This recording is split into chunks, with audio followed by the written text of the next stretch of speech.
restoration of ability, okay? Now, ultimately, we're responsible for our future, right? So the choice between us that blame others for your problems or assume full ability. So there's always a choice, right? Blame others or assume ability. Right? We're not responsible for what happened, but we're responsible for how we react. Right? Now, here's the thing, okay? But when we do counseling, okay, when we do counseling, or when we do advising other people, we have to make sure that we do not blame the victim. Okay, you know why? But the tricky part, okay?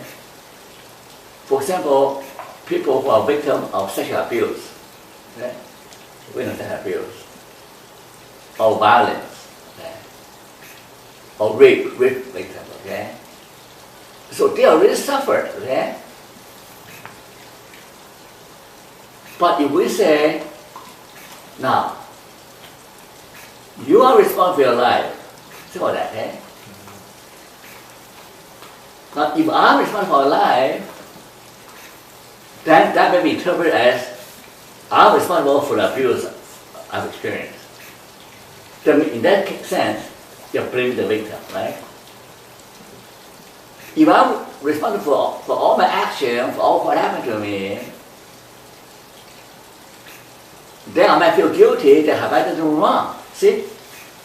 I mean, victim of sexual abuse, often wonder whether they've done anything wrong, whether they invite the attack or whether there is some reason responsible.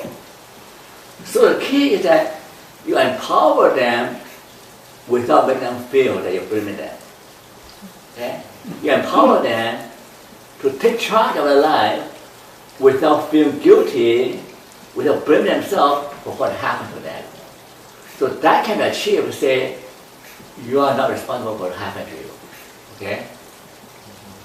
You're not responsible for terrible things that happened to you, but you're responsible for how you react.